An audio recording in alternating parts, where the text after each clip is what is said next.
ഇന്നത്തെ നയപ്രഖ്യാപന പ്രസംഗം ഗവർണർ മുഴുവൻ വായിച്ചില്ല എന്നുള്ള ഒരാക്ഷേപം ആണ് ഭരണപക്ഷം ഉന്നയിക്കുന്നത്. എനിക്ക് തോന്നുന്നത് നയപ്രഖ്യാപനത്തിൻ്റെ ഉള്ളടക്കം അത് വായിക്കാനുള്ള നിലവാരമില്ലാത്തത് കൊണ്ടായിരിക്കണം ഗവർണർ അത് വായിക്കാത്തത് എന്നാണ് എനിക്ക് തോന്നുന്നത്.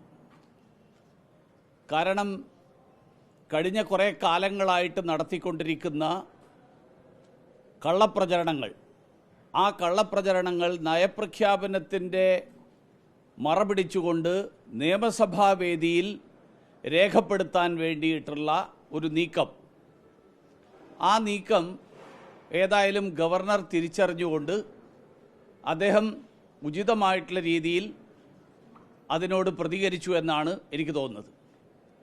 കാരണം ഈ കേന്ദ്രം ഞെരുക്കുന്നു എന്നുള്ള കള്ളക്കണക്ക്, ആ കണക്ക് എവിടെയും ചെലവാകാത്തതാണ് എന്ന് വളരെ കൃത്യമായിട്ട് ബോധ്യമായിട്ടുള്ളതാണ്. അത് സാമൂഹ്യ സുരക്ഷാ പെൻഷനാണെങ്കിലും അതല്ല UGC ഗ്രാൻറ്റിൻ്റെ കാര്യത്തിലാണെങ്കിലും, ഇനി അതുമല്ല ഇന്നലെ ഒരു പ്രമുഖ മാധ്യമം റിപ്പോർട്ട് ചെയ്തതുപോലെ തദ്ദേശ സ്വയംഭരണ സ്ഥാപനങ്ങൾക്ക് അനുവദിച്ച പണം പോലും ചെലവാക്കാത്ത വിഷയങ്ങളും ഒക്കെ പുറത്തു വന്നിട്ടുള്ള കാര്യങ്ങളാണ്. പക്ഷേ ഇതൊക്കെ ഒരു വശത്ത് നടക്കുമ്പോഴും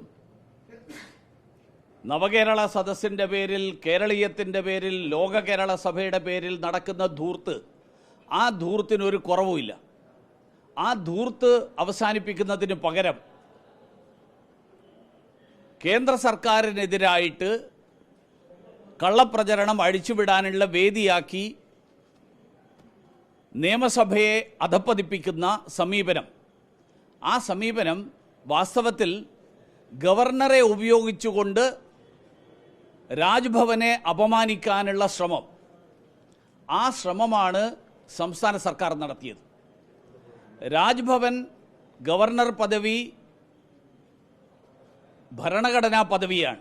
ആ പദവിയെ സംസ്ഥാന സർക്കാരിൻ്റെ നയപ്രഖ്യാപനം നിയമസഭയിൽ അവതരിപ്പിക്കുക എന്നുള്ളത് ഗവർണറുടെ കടമയാണ്. പക്ഷേ ആ അവതരിപ്പിക്കുന്ന ആ വിഷയങ്ങൾ സത്യസന്ധമാകണം എന്നുള്ളത് സംസ്ഥാന സർക്കാരിന് തോന്നിയില്ലെങ്കിലും ഗവർണർക്ക് തോന്നി എന്നിരിക്കട്ടെ, അതിൽ ഗവർണറെ കുറ്റപ്പെടുത്താനാകും ആകില്ല എന്നുള്ളതാണ് എൻ്റെ അഭിപ്രായം.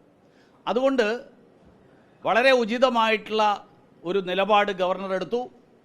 തീർച്ചയായിട്ടും ഭരണഘടനയുടെ അന്തസ്സത്ത ഉയർത്തിപ്പിടിക്കാൻ, നിയമസഭയെ രാഷ്ട്രീയ പ്രചരണത്തിനുള്ള വേദിയാക്കാതിരിക്കാൻ ഗവർണർ എടുത്ത സമീപനം കേരളത്തിലെ മുഴുവൻ ജനങ്ങളും അഭിനന്ദിക്കുന്ന, ഇന്ത്യൻ ജനാധിപത്യത്തിൻ്റെ അന്തസ്സുയർത്തുന്ന നടപടിയാണ് എന്നുള്ളതാണ് എൻ്റെ അഭിപ്രായം.